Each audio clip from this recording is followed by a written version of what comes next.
नमस्कार, स्वागत है आपका मार्केट टाइम्स टीवी में। आप देख रहे हैं मेरे साथ कमोडिटी बाजार से जुड़ी बड़ी खबरें। दरअसल बासमती चावल कारोबार को लेकर बड़ी खबर आ रही है, जहां हालात काफी चिंताजनक बनते नजर आ रहे हैं। वेस्ट एशिया में बढ़ते तनाव का सीधा असर अब भारत के बासमती निर्यात पर दिखाई दे रहा है। देश के कई बंदरगाहों पर बासमती चावल की बड़ी खेपें फंसी हुई हैं, जिससे व्यापारियों के हजारों करोड़ों रुपए अटक गए हैं। रिपोर्ट्स के अनुसार खास तौर पर प्रीमियम 1121 बासमती चावल की सप्लाई बुरी तरह से प्रभावित हो गई है। जहाजों की आवाजाही में कमी आने से माल अपनी मंजिल तक नहीं पहुंच पा रहा। इसमें भी बड़ी समस्या ये है कि निर्यात के बदले मिलने वाला भुगतान भी रुक गया है। अनुमान है कि करीब 2000 करोड़ से लेकर 25,000 करोड़ रुपए तक की रकम फंसी हुई है, जिससे व्यापारियों का कैश फ्लो पूरी तरह से ठप हो गया है। All India rice export association की माने तो अगर ये स्थिति लंबे समय तक बनी रहती है तो कई छोटे और मध्यम निर्यातकों के लिए ये संकट अस्तित्व का सवाल बन सकता है। नए ऑर्डर रुक रहे हैं और पुराने सौदे पूरे करना भी फिलहाल मुश्किल होता जा रहा है। इस पूरे संकट का असर अब किसानों तक पहुंचने भी लगा है। हरियाणा, पंजाब और पश्चिमी उत्तर प्रदेश के हजारों किसान बासमती चावल पर निर्भर हैं। अगर निर्यात में गिरावट जारी रहती है तो व्यापारियों की खरीद क्षमता घटेगी, जिससे किसानों को उनकी फसल का सही दाम नहीं मिल पाएगा। इस संकट की सबसे बड़ी वजह वेस्ट एशिया का संवेदनशील इलाका होर्मुज बना हुआ है। ये दुनिया का सबसे अहम व्यापारिक मार्गों में से एक मार्ग है, जहां से तेल और गैस की बड़ी सप्लाई होती है। हालिया तनाव के कारण यहां जहाजों की आवाजाही कम हो गई है, जिससे न सिर्फ चावल बल्कि कई अन्य सेक्टर भी इससे प्रभावित हो रहे हैं। अगर हालात जल्द नहीं सुधरे तो इसका असर फर्टिलाइजर, पेट्रोलियम, टेक्सटाइल और ट्रांसपोर्ट जैसे कई उद्योगों पर साफ दिखाई दे सकता है। साथ ही वेस्ट एशिया में काम कर रहे भारतीयों की नौकरियों पर भी खतरा मंडरा रहा है। कुल मिलाकर ये संकट सिर्फ व्यापार तक सीमित नहीं है, बल्कि किसानों, उद्योगों और आम जनता सबके लिए चुनौती बनता जा रहा है। आज देश भर में आलू किसानों की हालत बेहद चिंताजनक बनी हुई है। उत्तर प्रदेश और हरियाणा जैसे राज्यों में आलू का भाव 200 से 600 रुपए प्रति क्विंटल तक गिर गया है, जबकि किसानों की लागत 1000 से 1300 रुपए प्रति क्विंटल तक बताई जा रही है। यानी किसान अपनी फसल को लागत से भी कम दाम पर बेचने के लिए मजबूर हैं। इसी बीच पश्चिमी बंगाल में से एक बेहद गंभीर मामला सामने आया है, जहां फरवरी से अब तक 5 आलू किसानों की आत्महत्या का दावा किया गया है। समीक भट्टाचार्य ने आरोप लगाया है कि राज्य में गिरते दाम और फसल बेचने में हो रही दिक्कतों के चलते किसान मानसिक दबाव में हैं और वो ये कदम उठा रहे हैं। राजनीति भी इस मुद्दे पर गर्मा गई है। एक तरफ भाजपा राज्य सरकार पर लापरवाही का आरोप लगा रही है, तो वहीं दूसरी ओर समाजवादी पार्टी के नेता अखिलेश यादव ने उत्तर प्रदेश में आलू किसानों की स्थिति को लेकर सरकार को घेरा है। किसानों का कहना है कि उन्हें ना तो उचित मूल्य मिल रहा है और ना ही कोई ठोस सरकारी सहायता। रिपोर्ट्स के अनुसार पश्चिम बंगाल में किसानों को डर है कि वे अपनी फसल बेच नहीं पाएंगे और कर्ज के बोझ तले दब जाएंगे। आरोप ये भी है कि राज्य सरकार ने दूसरे राज्यों को आलू भेजने पर रोक लगा दी है, जिससे बाजार में सप्लाई बढ़ गई है और दाम गिर गए हैं।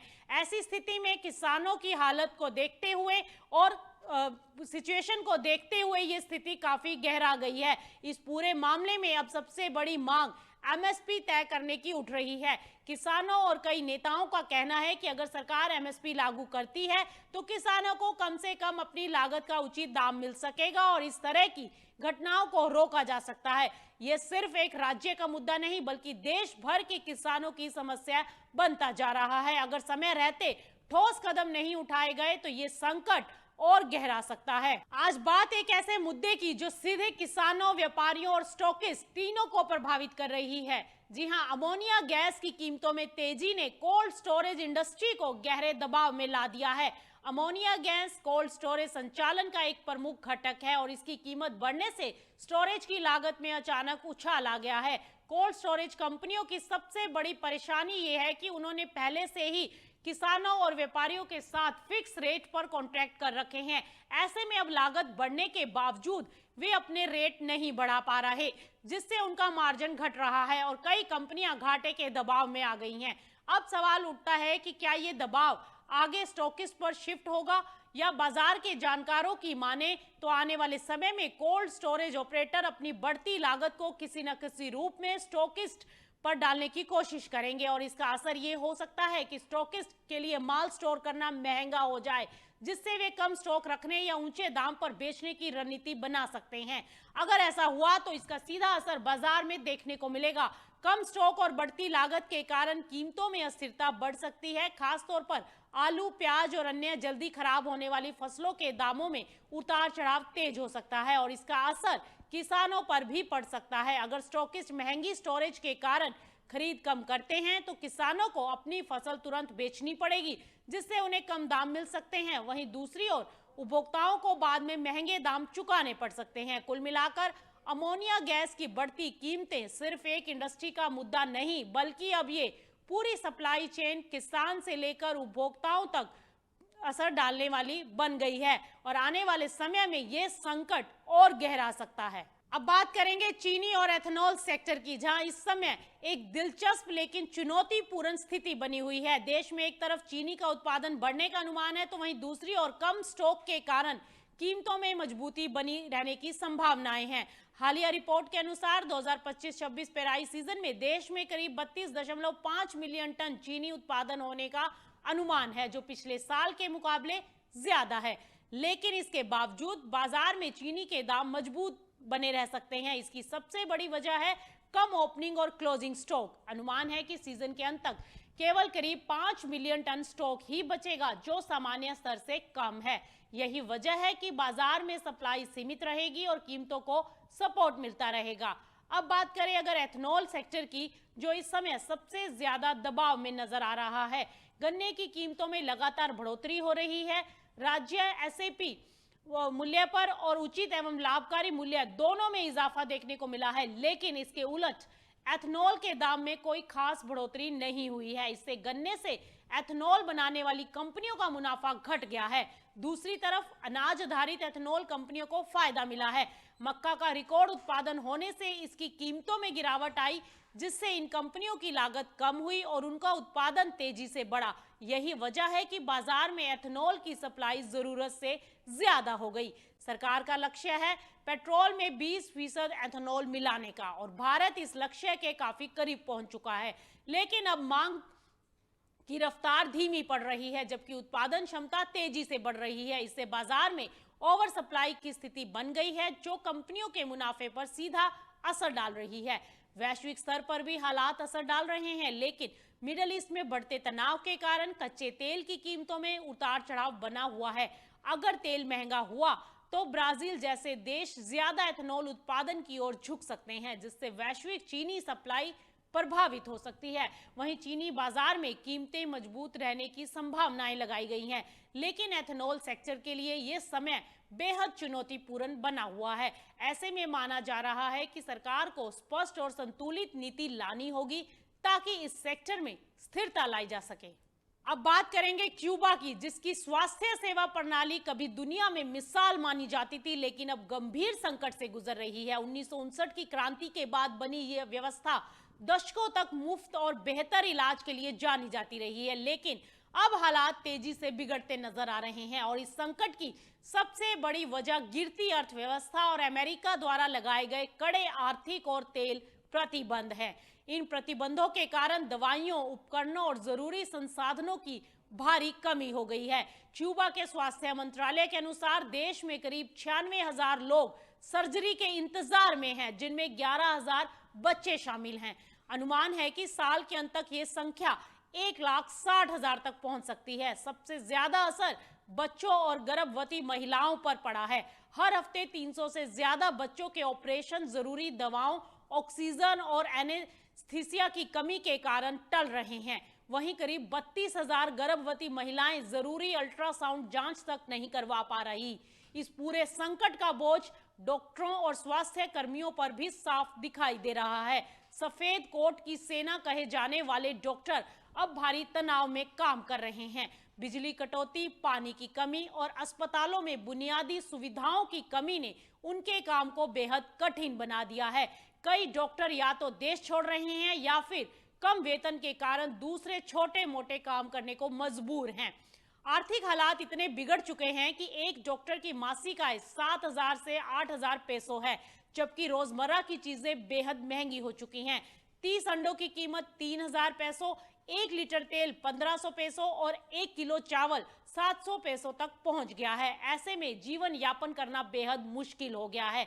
अस्पतालों में हालात और भी चिंताजनक हैं। बुनियादी चिकित्सा सामग्री की कमी के कारण डॉक्टरों को अस्थायी उपाय अपनाने पड़ रहे हैं, जैसे कि मेडिकल उपकरणों की जगह बोतलों का इस्तेमाल करना। साफ सफाई के लिए भी पर्याप्त साधन उपलब्ध नहीं है। क्यूबा की स्वास्थ्य व्यवस्था जो कभी गर्व का विषय हुआ करती थी, आज संसाधनों की कमी, आर्थिक दबाव और प्रतिबंधों के चलते गंभीर संकट में फंस गई है। अगर जल्द ही हालात सामान्य नहीं हुए तो ये संकट और गहरा सकता है। खबर बिलासपुर छत्तीसगढ़ से, जहां कौनी स्थिति एक सरकारी पोल्ट्री फार्म में बर्ड फ्लू वायरस की पुष्टि हुई है। इस घटना ने न तो सिर्फ स्वास्थ्य व्यवस्था बल्कि पूरे पोल्ट्री बिजनेस पर बड़ा सवाल खड़ा कर दिया है। करीब 5,000 मुर्गियों की मौत के बाद प्रशासन ने 10 किलोमीटर के दायरे में आने वाले 22,000 से अधिक पक्षियों और 25,000 अंडों को नष्ट कर दिया है और ये कदम संक्रमण को रोकने के लिए बेहद जरूरी था। लेकिन इस बिजनेस के पॉइंट ऑफ व्यू से देखें तो सबसे बड़ी चिंता यहां पर सप्लाई चेन के डिस्टर्ब होने की है। जानकारी के मुताबिक मुर्गियों की मौत शुरू होने के बाद भी चूंजों और अंडों की सप्लाई पूरे संभाग में जारी है। इससे संक्रमण फैलने का जोखिम बढ़ा और बाजार में अनसर्टेनिटी पैदा हो गई है। ऐसे हालात में डिमांड गिर सकती है, जिससे पोल्ट्री कारोबारियों को नुकसान उठाना पड़ सकता है। प्रशासन की लापरवाही भी इस संकट को बढ़ाने वाली रही। शुरुआती 100 मुर्गियों की मौत को नजरअंदाज किया गया और उसे मौसम परिवर्तन मान लिया गया। जांच में देरी और मरी हुई मुर्गियों का गलत तरीके से निपटान संक्रमण के फैलाव का बड़ा कारण बन सकता है और ये स्थिति बताती है कि रिस्क मैनेजमेंट और क्वालिटी कंट्रोल की कमी से बिजनेस पर कितना बड़ा असर पड़ सकता है। एहतियात के तौर पर कानूनन पेंडारी जूलॉजिकल पार्क को 7 दिनों के लिए बंद कर दिया गया है। वहीं चिकन और अंडे की दुकानों पर भी कंट्रोल करने की कोशिश की जा रही है। हालांकि जमीनी स्तर पर नियमों का पूरी तरह पालन नहीं हो रहा, जो आगे चलकर बाजार को और प्रभावित कर सकता है। इस पूरे मामले का असर सिर्फ स्थानीय नहीं बल्कि क्षेत्रीय स्तर पर भी देखने को मिल सकता है। अगर उपभोक्ताओं का भरोसा घटता है तो पोल्ट्री प्रोडक्ट्स की मांग में गिरावट आएगी, जिससे कीमतों पर दबाव बन सकता है। वहीं लंबे समय में छोटे पोल्ट्री फार्म संचालकों के लिए संकट अस्तित्व का सवाल बन सकता है। कुल मिलाकर ये घटना एक साफ संकेत है कि बायो सिक्योरिटी, समय पर जांच और सख्त मॉनिटरिंग न केवल स्वास्थ्य बल्कि पूरे एग्री बिजनेस इकोसिस्टम के लिए बेहद जरूरी है। ग्लोबल मार्केट में सोना चांदी दोनों ही दबाव में नजर आए हैं। अंतर्राष्ट्रीय बाजार में सोने की कीमतें $4400 के नीचे फिसल गई, जबकि चांदी का भाव $70 के नीचे कारोबार करता दिखाई दिया। गौर करने वाली बात यह है कि शुक्रवार को सोने की कीमतों में गिरावट देखने को मिली और वहीं चांदी में भी गिरावट साफ दिखाई दी है। बाजार में ये चर्चाएं तेज हो गई हैं अब कि चांदी का भाव 2 लाख रुपए के नीचे जा सकता है, जिससे निवेशकों का सेंटीमेंट थोड़ा कमजोर हुआ है। अब सवाल ये उठता है कि क्या इस गिरावट में निवेश करना सही रहेगा। देखा जाए तो अभी बाजार में काफी वोलेटिलिटी बनी हुई है। मिडिल ईस्ट में बढ़ते तनाव और अमेरिका की राजनीतिक गतिविधियों का सीधा असर कमोडिटी मार्केट पर दिखाई दे रहा है।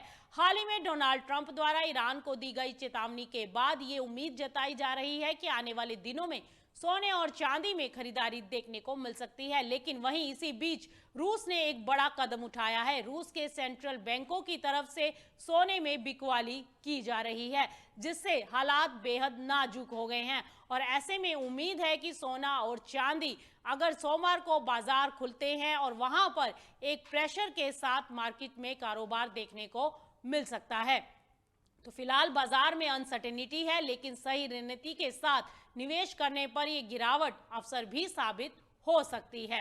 भारत सरकार ने पेट्रोल और डीजल पर एक्साइज ड्यूटी कम करने का एक महत्वपूर्ण डिसीजन लिया है और इस डिसीजन को तुरंत राहत देने वाले कदम के रूप में देखा जा रहा है और जिसका सीधा असर फ्यूल के रिटेल प्राइस पर पड़ेगा। पिछले कुछ समय से ग्लोबल क्रूड ऑयल प्राइसेस में लगातार उतार चढ़ाव देखने को मिल रहा था, जिसकी वजह से देश में महंगाई पर दबाव बढ़ रहा था। फ्यूल के दाम बढ़ने से ट्रांसपोर्ट कॉस्ट, मैन्युफैक्चरिंग कॉस्ट और डेली यूज की चीजों की कीमत बढ़ सकती है।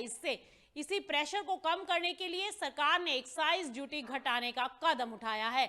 एक्सपर्ट्स के अनुसार जैसे ही एक्साइज ड्यूटी कम होती है, पेट्रोल और डीजल के दाम सीधे पंप पर कम हो जाते हैं और इसका फायदा सिर्फ गाड़ी चलाने वालों को ही नहीं बल्कि पूरी इकोनॉमी को मिलता है, क्योंकि ट्रांसपोर्टेशन सस्ता होने से सप्लाई चेन कॉस्ट भी कम होती है और आम जनता के लिए ये एक बड़ी राहत हो सकती है, क्योंकि फ्यूल प्राइस का सीधा असर उनके रोज के खर्च पर पड़ सकता है।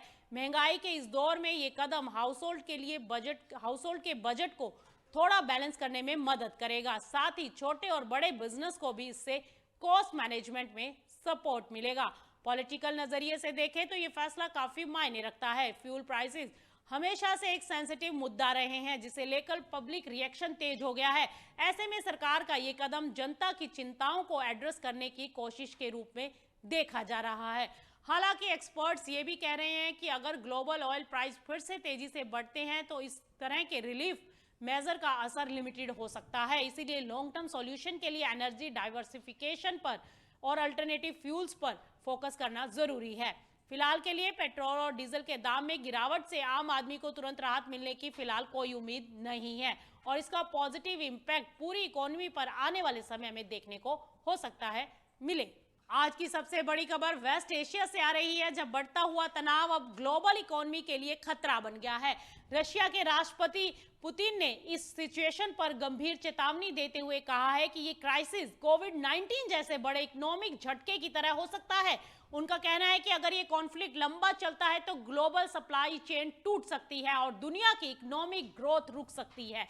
वेस्ट एशिया में ईरान और इजराइल के बीच मिसाइल हमले तेज हो गए हैं, जिससे सिचुएशन और ज्यादा सीरियस हो गई है और इसी बीच यूनाइटेड स्टेट ने भी अपनी मिलिट्री प्रेजेंस बढ़ा दी है, जहां हजारों सोल्जर्स तैनात किए गए हैं और इस तनाव का सीधा असर ग्लोबल मार्केट पर दिखाई दे रहा है। ऑयल प्राइसेस $94 प्रति बैरल के पार जा चुके हैं, जिससे ट्रांसपोर्ट, मैन्युफैक्चरिंग और लॉजिस्टिक्स सेक्टर पर भारी दबाव दिखाई दिया है। एनर्जी और फर्टिलाइजर जैसे सेक्टर भी इससे प्रभावित हुए हैं। इसी बीच डोनाल्ड ट्रंप ने ईरान को सख्त चेतावनी दे डाली है। उन्होंने कहा है कि अगर कोई समझौता नहीं होता तो ईरान को सीरियस कॉन्सिक्वेंसेस का सामना करना पड़ेगा। अमेरिका की तरफ से एक 15 पॉइंट सीज फायर प्लान भी प्रपोज किया गया है, लेकिन ईरान ने इस पर कुछ शर्तें रख दी हैं। सबसे बड़ी चिंता यहां पर यह है कि क्या डिप्लोमेसी इस सिचुएशन को कंट्रोल कर पाएगी या फिर ये कॉन्फ्लिक्ट एक बड़े ग्लोबल इकोनॉमिक क्राइसिस में बदल जाएगा।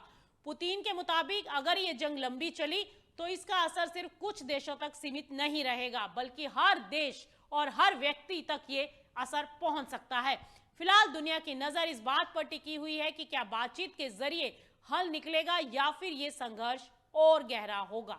वेस्ट एशिया में बढ़ता तनाव दुनिया भर के लिए अब चिंता का विषय बन गया है। ईरान के हाल ही के हमलों ने सिचुएशन को और ज्यादा सीरियस कर दिया है, जिससे एक बड़े संघर्ष का खतरा बन गया है और इसके जवाब में यूनाइटेड स्टेट्स ने अपनी मिलिट्री प्रेजेंस को मजबूत कर दिया है और सख्त चेतावनी दे दी है। इस पूरे मुद्दे के बीच डोनाल्ड ट्रंप भी राजनीतिक दबाव का सामना कर रहे हैं। एक तरफ उन्हें देश के अंदर इस क्राइसिस को हैंडल करना है और दूसरी तरफ ग्लोबल लेवल पर अपनी स्ट्रॉन्ग पोजीशन भी दिखानी है। तनाव बढ़ने का सीधा असर ग्लोबल मार्केट्स पर भी देखने को मिल रहा है। ऑयल प्राइसेस में तेजी आने से महंगाई और इकोनॉमिक प्रेशर बढ़ने का खतरा है, जिसका असर आम लोगों की जिंदगी पर पड़ सकता है। सबसे बड़ा सवाल है कि क्या डिप्लोमेसी के जरिए सिचुएशन को कंट्रोल किया जा सकेगा या फिर ये तनाव एक बड़े युद्ध का रूप ले सकता है। फिलहाल पूरी दुनिया की नजर इस क्राइसिस पर बनी हुई है। ईरान और इजराइल के बीच लगातार मिसाइल हमले हो रहे हैं, जिससे पूरे क्षेत्र में युद्ध जैसे हालात बन गए हैं और इस बढ़ती हुई टकराव ने एक बड़े वार का खतरा और ज्यादा गहरा दिया है। इसी बीच यूनाइटेड स्टेट्स ने अपनी मिलिट्री प्रेजेंस को और मजबूत कर दिया है।